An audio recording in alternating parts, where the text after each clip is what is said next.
The all-in-one programming cable has been around for about a year now, and there's a lot of cool development with it. Recently, a firmware has been updated or made that allows you to emulate the CM108 chip. And the reason that's so important is now we can make our own Allstar nodes with this simple tiny device and a few other things. Let's go to the table and talk about what those things are, and then we're going to build it. This will be a long episode because I will go into detail. But remember, you could always hit that 2 times speed while watching this video. When we talk about building an Allstar node, there are a few things. Obviously, you need some kind of transmitter. You need some kind of computer. And today we're using our digital sound card, or digital interface, the all-in-one cable. Let's go to the radio. And as long as I have a K-style programming cable like you see on the Oshan KGQ10H, we should be okay.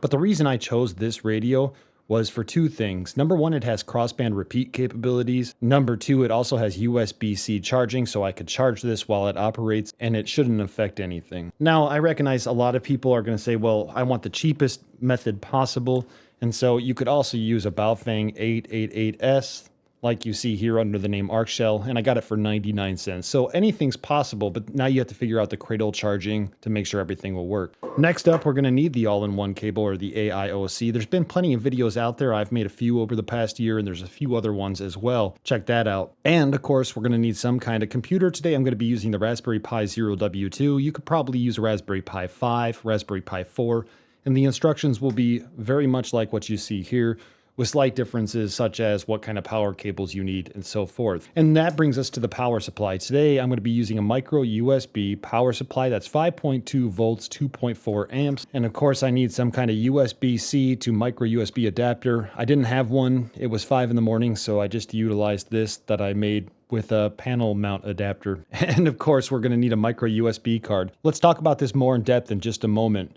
But there are certain recommendations for Raspberry Pis on which micro USB cards you use and which ones maybe you avoid. For example, a class 1, it might not like all the writes and rewrites that you constantly have with something like a Raspberry Pi.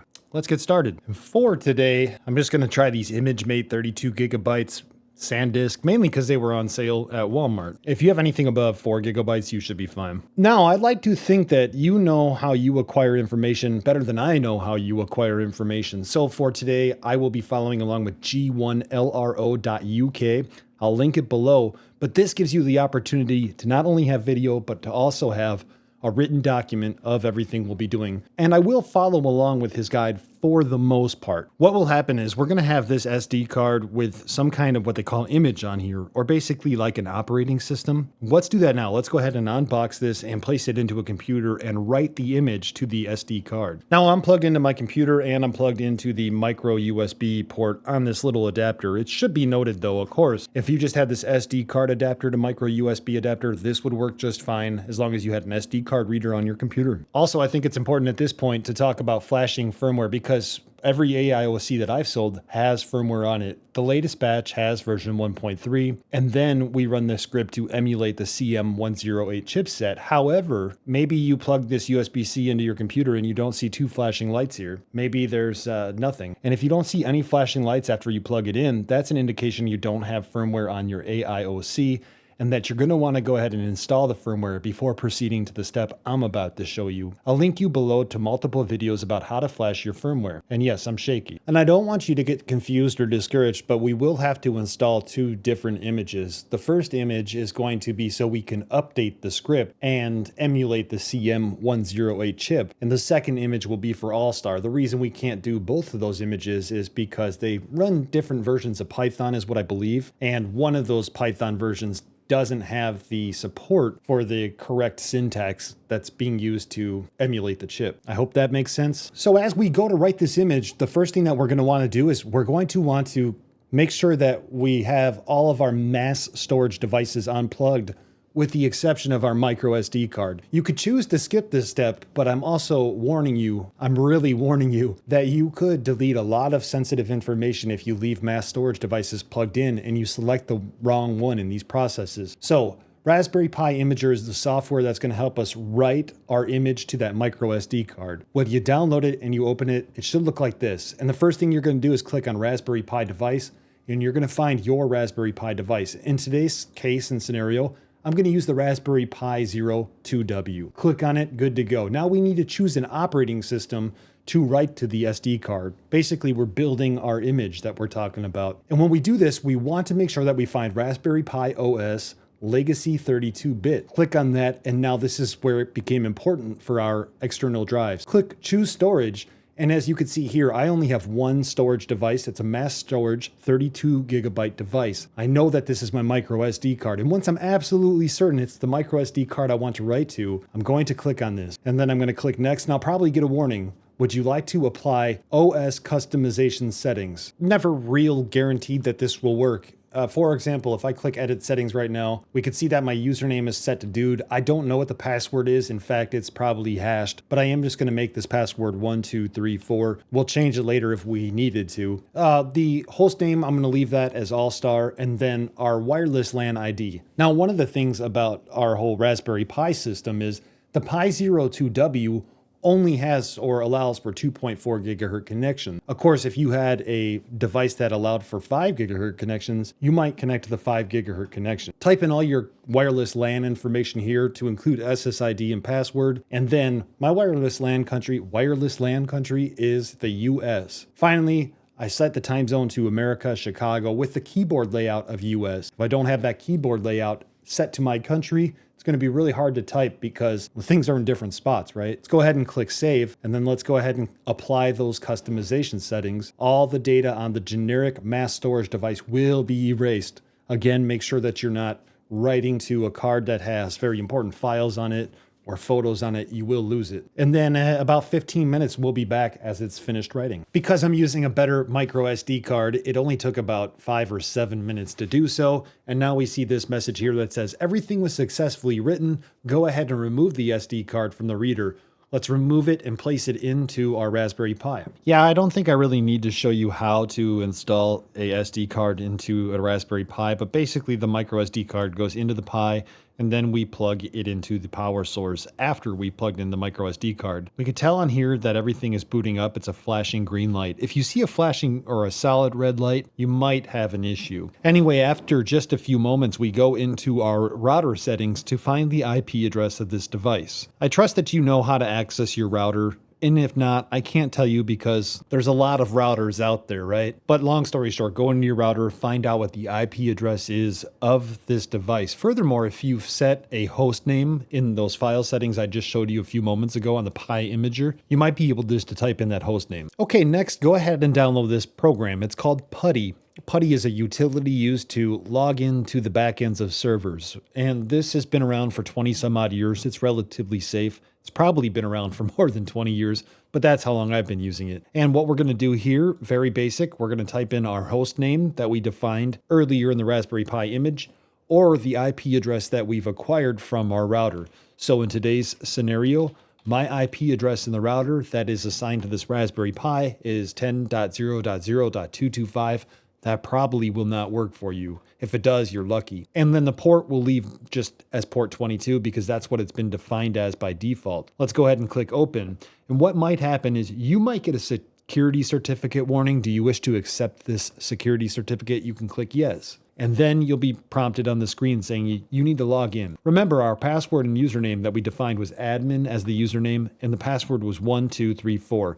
The reason we did that is because when you go ahead and you define a really complex password in the Raspberry Pi Imager, sometimes things just, the hash, things don't work out correctly. The hash doesn't convert over correctly. It's easier for you to type in 1234 now, but of course, this is actually associated with the internet, and we would not like to have our username and password admin1234 just hanging out on the internet for anybody to log into. So let's go ahead first and change our password. And it's going to be PASSWD. Notice it's all lowercase, and everything in Linux is very case sensitive. So just keep that in mind. We're going to hit enter, and it says, what is your current password? Again, 1234, and then hit enter. Now it says, what's your new password? Go ahead and type in a super secret password. Again, keeping in mind everything is case sensitive, and then retype it because it wants to make sure that you know what you're typing in so that if you ever need to log in again, you don't be like, oh, I must have messed up. Now it says that my password has successfully updated. This is great. And now we're going to go ahead and we're going to run those commands on, or rather from g1lro.uk. And the commands, all we have to really do is copy and paste them. You see them right here, wget. And all wget is really saying, hey, go to the internet and get these files. And then there's a few more commands. Now, here's the thing. If you're using PuTTY like I am, after you copy something from the internet, all you have to do is right click once and it should paste it. Now it's going to run these in order. So for example, the first thing it does is it's going to get that file, and then it's going to chmod or change the permissions of the file, and then it's going to run it as the last command. And what this does is the last command is it's now downloading a sequence of scripts. While it's downloading everything, I want to thank you for watching the channel, but also remind you that, hey, if this is too fast for you, please feel free to rewind it, and you could also play it at half speed. Or if I'm too slow, hit it on double speed. But regardless, again, thanks for watching. And here is something that just popped up on the screen. It says that, hey, in order to continue, you need disk space. We're good. We're good. Let's go ahead and click yes. And honestly, a lot of this effort here is just for us to be able to change the script or to change the emulation of the AIOC so that it thinks or emulates that it's a CM108. You'll notice now it says that the process is complete. If we type in ls, this should list the files in folders as well in our directory. As we can see here, there is a bunch of stuff such as that firmware. So if we needed to run the firmware script, we can go back into the instructions provided by G1LRO, and we could run the firmware script after jumping our AIOC. But again, remember, if you bought this from me, I've already put the 1.3 firmware on here. And so all we really need to do at this point is at this point, you're going to want to plug in your all-in-one cable to your Raspberry Pi. What you're going to do at this point is you're going to type in something along the lines of sudo. And sudo is like super user access, or run this program as an administrator, if you will. And then we're going to type in Python. So I want to run the program Python as an administrator, and in that program Python, I want you to run the script aioc.py. That's what we had just downloaded with the wget. And as we hit enter, you can see right now it says manufacturer, all-in-one cable, serial number, magic, AIOC. What just happened is we emulated the CM108 chip. And of course, if we ever needed to go back, we would type in like ls. We could see here that we have the revert file. We would run that revert file, which we're not going to do. And this is up for debate, but some people will now keep this image so that if they ever need to rapidly change that CM108 on the AIOC, they could do so. So let's go ahead and reboot our AIOC. We can do that by unplugging it and plugging it back in. And I'm going to type in clear right here. And then you betcha, I'm going to type in LSUSB, which basically lists all the devices. As we can see here now, it shows a C media audio adapter, and that should be the CM108. We're doing very good. And that's the joy of these AIOCs and these kits, is you get to learn about the things that you want to do, and you get to learn how to do a little bit of coding here and there. For example, I can't just program every one of these with an emulated CM108 device, because maybe you didn't want one, but you did, and you did. It would add a lot of complexity. And hey, that's part of the fun of radio, is getting to learn and experiment, right? Now we're going to get all of our AllstarLink configured with the CM108. One thing I won't be talking about today, and I'm sure a lot of you are pretty happy, but I won't be discussing how to sign up for an Allstar node and all that stuff. I'm going to assume that you've already went to AllstarLink and you've signed up for your own node number. In the description below, I'll link to Hamvoip, and Hamvoip will have images and downloads of these files that you're going to need to download. For example, for our AllstarLink, I'm going to need to download this Raspberry Pi 02W image. After it's downloaded, we're going to do the same process. We're going to go into the Pi Imager, and we're going to write this to an SD card. Remember, you probably want a new SD card. That's what the user manual recommends. That was written by G1LRO. But I'm going to live dangerously. I'm sure there's probably some kind of, what do they call it, foreshadowing in there. Same kind of process. Let's go ahead and choose our device. Again, mine's a Raspberry Pi 02W. I feel like a broken record. And we're going to select our operating system. But here, we're not going to select the legacy. We're going to select our own custom image from our computer. Go ahead and select that and find the image that you downloaded. As you can see, I've selected my operating system or my image, and now I'm going to choose the storage device. Again, here it is, 31.9 gigs, generic mass USB device. And then here we're going to go ahead and click next. One thing I want to point out is we talked about these OS customization settings earlier. It doesn't matter what's in here now. Hamvoip will not accept those. So we can click yes or no, and then it's going to ask us if we want to erase the existing data. I'm going to click yes. It's going to write it. We'll be back in about 5 minutes. If you get a pop-up like this, you could just exit out of here. And that pop-up is just saying, hey, we want to format the card, but we're doing that all through the Raspberry Pi imager. See you soon. The image for Hamvoip is now written to the SD card, and we need to configure it in this next step. To do so, I'm going to go ahead and I'm going to plug in a keyboard, as well as plugging in some kind of visual display adapter, like my computer monitor. It should be noted we will configure the Wi-Fi here in the future, and if you're using something like a Raspberry Pi 5, you probably already have this hooked up to Ethernet, so you're already good. Nice and easy. Here we have our micro SD card now plugged into our Raspberry Pi Zero. We have our mini HDMI to HDMI cable, and we have a keyboard plugged into the Pi. You'll notice that the AIOC is not plugged into the Pi because I don't have space for it at the moment. Finally, let's go ahead and plug in our power. Here we are in Linux. Now this is what you're going to see on your TV or your computer monitor. And using my keyboard I plugged into the Raspberry Pi Zero, the username by default is root and the password by default is root. It's kind of a poor username and password, so we are going to change that all. And we could do that in this run first time script, which we're going to hit yes to by hitting enter on our keyboard. It's going to ask for a new password. Go ahead and put yours in now and then hit OK. After you hit OK, it will enter or ask you to re-enter the password for verification. And I should also note that it's very important to have a secure password because, again, this will be accessible to the internet, from the internet. Right here, we're asking or being asked if we're using a private node. If we're using this with AllstarLink, which is what I'm showing you today, we're going to click no. And then it's going to ask for our node number. Now, I mentioned earlier, and I'm just going to reiterate it now, I'm not showing you how to sign up on allstarlink.org for your own node number. That should be pretty easy, and there are plenty of guides out there. But when you finally do get a node number, put it in right here. So for example, 476880 is what we'll use for today's example. And then I'm going to hit OK. And it's going to ask me to configure the asterisk or set up the node configuration for asterisk. Let's go ahead and hit yes and click OK. Now it's going to ask for a time zone. Go ahead and put in your time zone. We could do that by just paging down. You could hit the page down button, or you can go the single arrow up and down, and it will take longer. I'm going to go down to the Chicago area, and let's see here, Chicago. And when I find that area, I'm going to hit the space bar, which puts an asterisk into Chicago, and then I'm going to hit enter for OK.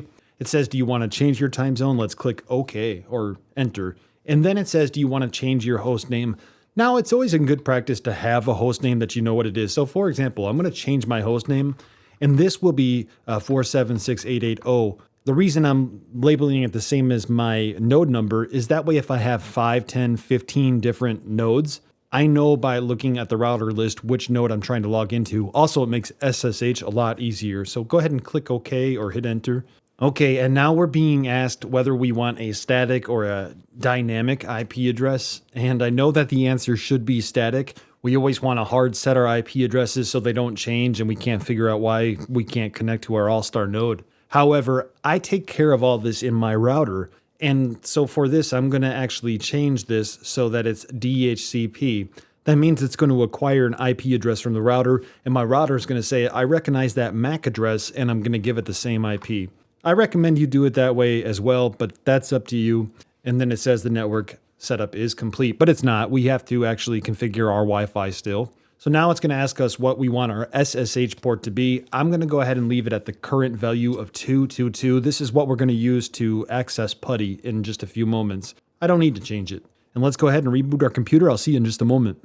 Okay, time to log in with that password that we just set a moment ago. Next up, it's asking us about the configuration files. Let's go ahead and click yes. And again, it's going to ask us for our node number, which should auto-populate, so click OK. And now it's going to ask for a call sign. This is important because every so often you might have an identification via CW or voice, and it's going to use whatever we put in here to identify your node. And it asks here if we want to go ahead and report our status to AllstarLink. It's always nice because then people might be able to know, hey, he's actually online and this is who he's connected to. So I go ahead and I click yes. I like to report my stats to AllstarLink. And finally, this is asking if we want voice ID or CW ID. Let's go ahead and use voice in my scenario. And this is going to be something to do with your router again, your bind port. See, the thing about the protocols we're using, they require certain ports in your routers to be open. By default, 4569, but if you have multiple nodes, you might need to change this. I'm going to leave it at 4569 right now. And one thing you're going to need to do is make sure that it's enabled in your router under the port forwarding Otherwise, you might have problems with people connecting to you. Hey, so then you're going to hit OK. And in today's scenario, we're going to go ahead and select the option 1 for a semi-half duplex and hit OK. And now it's going to ask for our node password, which you could find in allstarlink.org under your server settings. This will be different for everybody. Type it in now and hit OK. Rather, when I said under your server settings, I should have said under your node settings. And remember, everything in Linux is case sensitive. Go ahead after you typed in that password, hit OK, and now it asks us for an AIXRPT password. This happens to do with configuring soft phones and SIP phones for Windows clients and maybe even Android. I've made videos on this in the past, so if you're interested in that, go check those out. But for right now, I'm going to hit no. And now we're going to start talking about different options that we are going to set within Allstar configuration. A lot of this stuff will be really simple, so we're just going to breeze through it for right now. Hey there, ham radio dude from the future, and just a fair warning. I want to let you know that there will be a few mistakes during this setup portion, but I do then give the opportunity and explain how you can go into the command prompt to make changes, as well as where they relate to the main menu of AllstarLink. So this could be very educational for somebody who's wanting to know just a little bit more and not just, how do I do this? Thanks for watching. So let's go ahead and hit yes, and it's going to run this script. Let's go ahead and continue. For this, we're going to hit for the AIOC default option number 7, and it's going to ask us about an EEPROM, which is going to be set to 0. As we can see here, it says 0 equals no warning message if no EEPROM is found. Are you using an EEPROM in your URI radio? The answer is no. With this option, we do not need an audio boost, so we're going to hit no. And then here we are, carrier from equals USB invert. Do we want to use carrier detection? Sure. But yes, we're going to hit yes on the COR line inversion or the USB invert. And now it says and asks for CTCSS decoding. You know, I think what I'm seeing here is a lot of these options we're just going to take care of on the radio itself. Let's go ahead and hit no for right now and invert the PTT. Currently, invert PTT is set to 0, ground to transmit, and that's okay. So should the PTT be grounded to transmit? Yes. And finally, it's going to ask for, maybe not finally, PL filter. Initially, when I did my setup, I enabled the PL filter, but I'm going to click on no to disable it. And it's going to ask us about pre-emphasis and de-emphasis. Now, a lot of times pre-emphasis and de-emphasis has to deal with tones, and maybe your tones aren't fully, like for example, if you press a DTMF tone, it doesn't fully go across the network and through the Allstar node. And that's because sometimes the highs and the lows are restricted. And that's what pre-emphasis and de-emphasis has to deal with, as I understand. Now, I'm going to go ahead and I'm going to disable them both. So I'm going to hit no here and then no here. And finally, it's going to ask us about our RX audio delay. RX audio delay is typically used for something like tail squelch elimination or TSE, which might be in one of your radios. I'm going to leave it as 0 for right now, but these are all settings you could always go back in the future and change. Let's go ahead and for the simple USB tune menu, let's go ahead and hit no because we don't have our AIOC plugged in right now. And then it's going to say, hey, do you wish to restart Asterisk? Let's go ahead and hit yes, and we'll be right back. So Asterisk is the program that runs on the Raspberry Pi and it's restarted. So let's go ahead and run down here to configure the Wi-Fi interfacing network. And what we're going to do is we're going to set up our wireless SSID and passphrase. Keep in mind, everything is case sensitive. It's going to give us the option to scan for SSIDs, or it's going to give us the option to manually type in our SSID. And, you know, it takes a long time for this to scan. So maybe this is something you do manually. So let's go ahead and continue here. I'm going to go ahead and manually put in my SSID, but if you want to scan and wait, go ahead and hit no. And here, you're just going to type in your SSID, hit OK, and then type in your SSID passphrase or your SSID, your Wi-Fi key, right? And then click OK.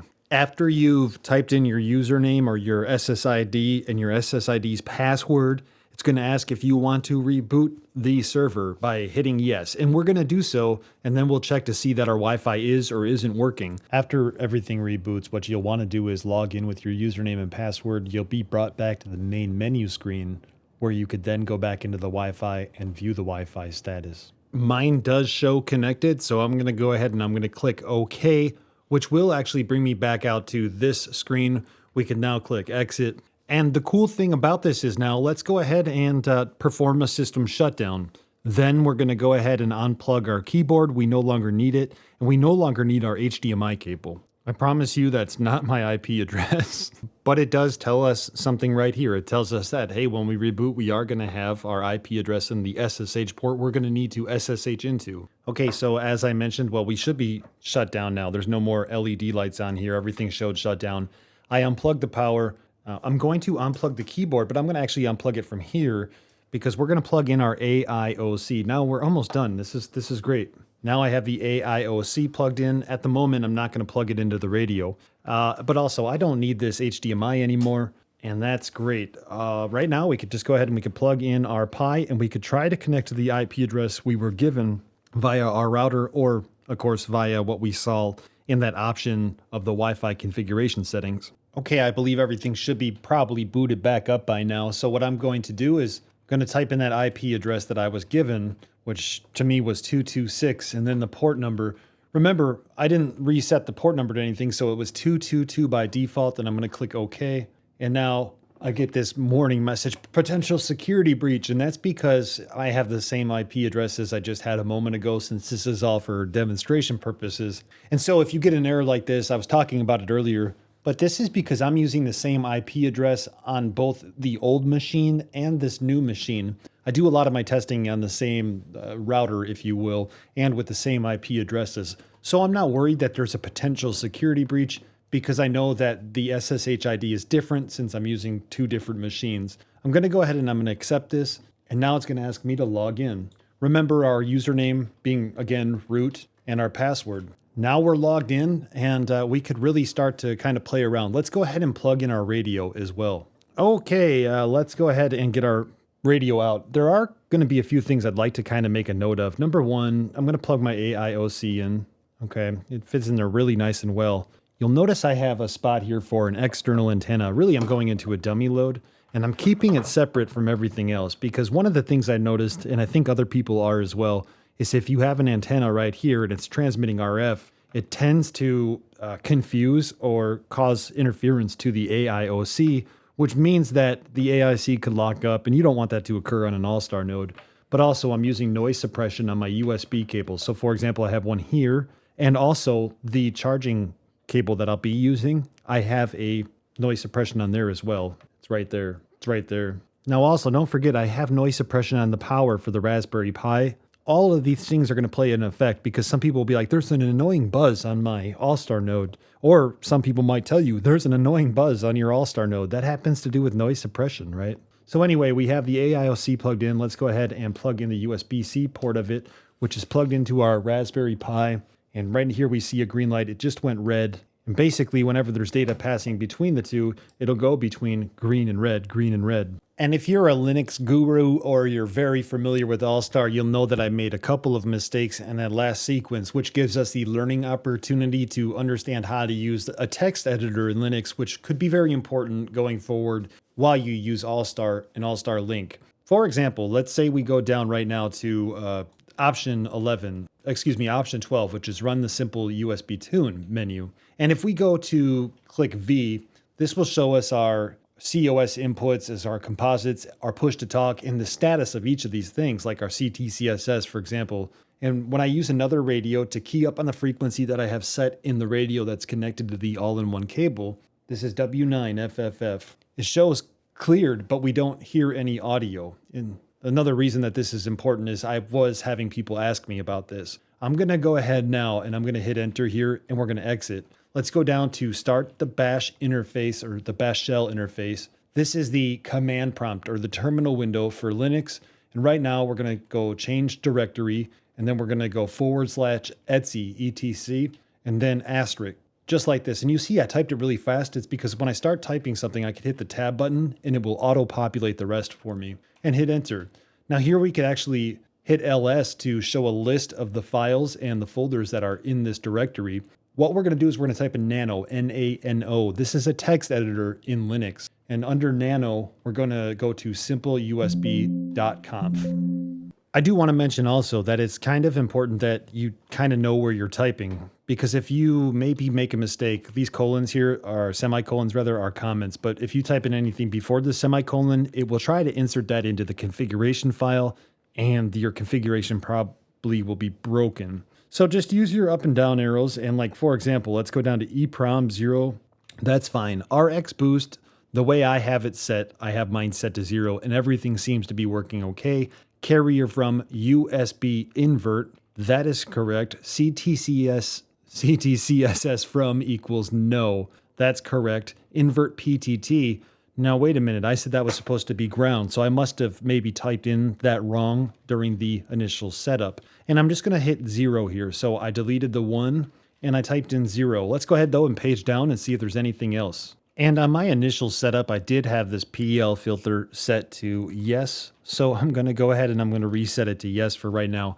I also had pre-emphasis and de-emphasis enabled, but I'm gonna leave those disabled for now. Let's go ahead and hit Control X and then hit, well, Control X gives you this option here to save everything. So if you type in the letter Y, it goes to yes. It asks you to write this file and go ahead and hit enter. This rewrites the simpleusb.conf. Let's go ahead and type in exit and we're back to the main menu. And for good luck, let's go ahead and just reboot the whole system right now and we'll be right back. Hey, we've rebooted and I did show you how to go into the back end or the command line end of things to make changes. But it is also important to remember that these changes, or at least most of them, could be made under that simple tune USB menu. And the reason I show you that is you now know the relation between simple tune USB and where the configuration file is in case you ever need it. But with that, we're going to go ahead and we're going to key up now. Let's hit V, make sure we're keying up okay. And I've changed radios as well. This is W9FFF, show keyed up.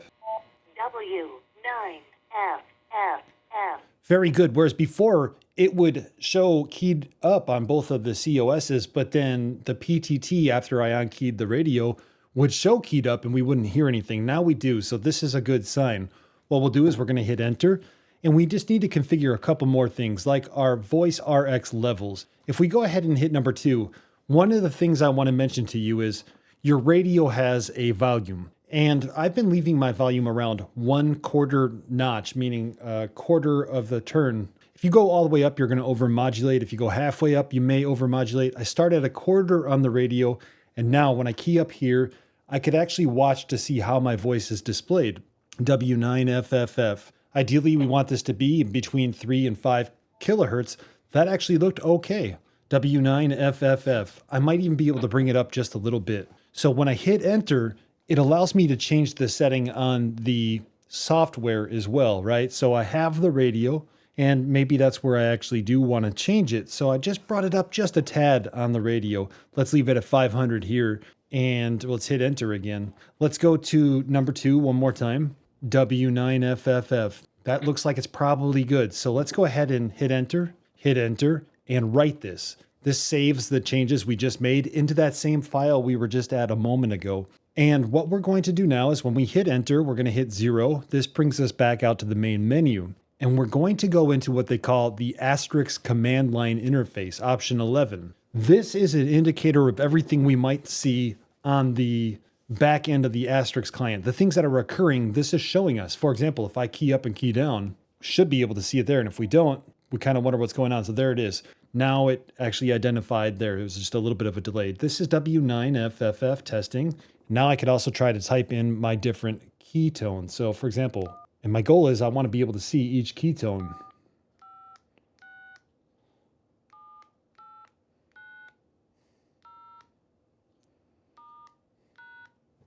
This is very good. However, let's just say you had overmodulation on your radio. The radio that the AIOC is hooked up to is all the way up. Watch this.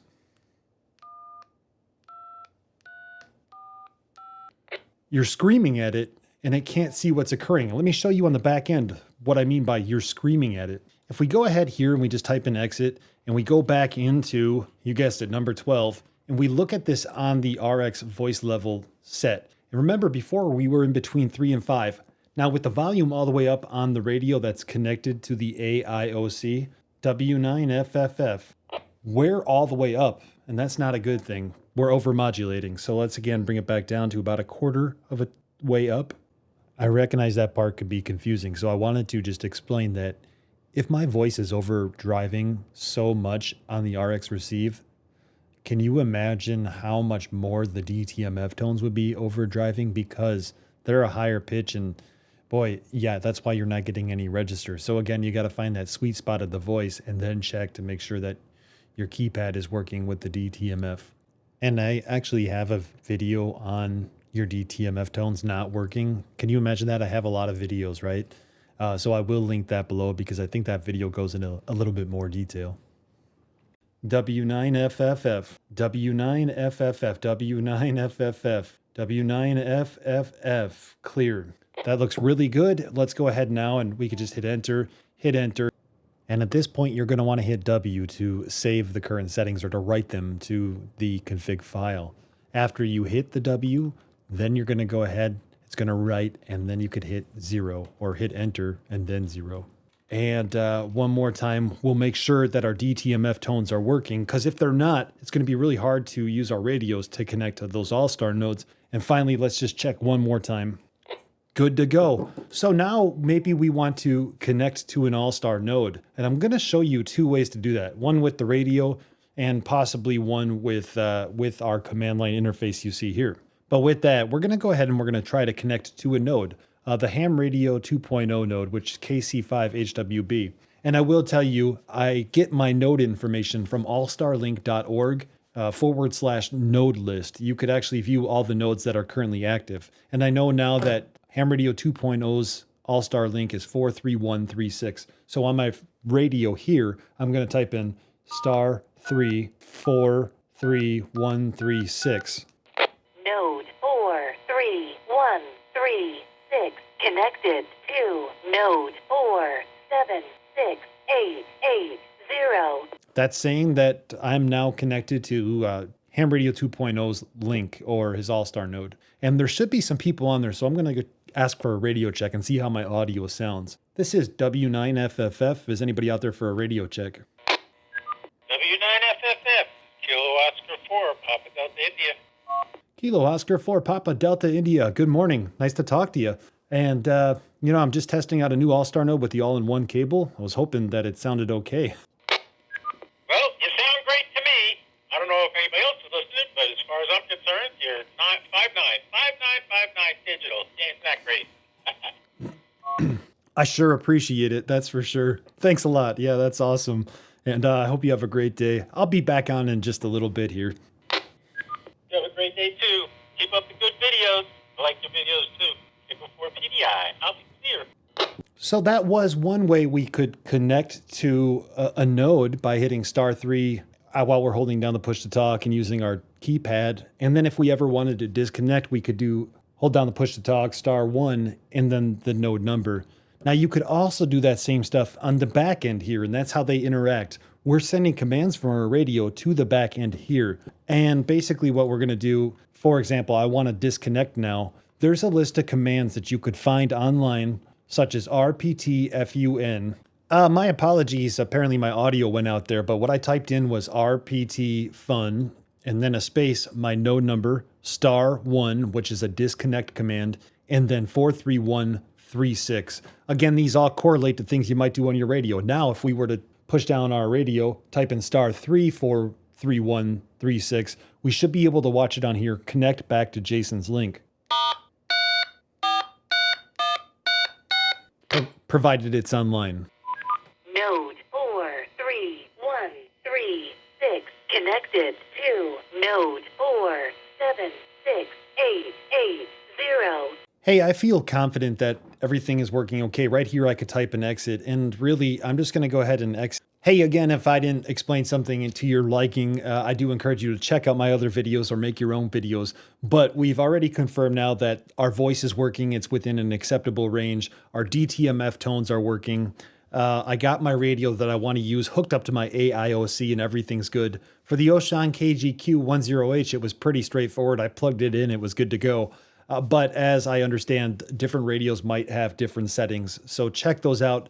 It's about experimentation, but I hope that this guide gave you an understanding of how to get Allstar configured with your all-in-one cable and a handy-talkie radio.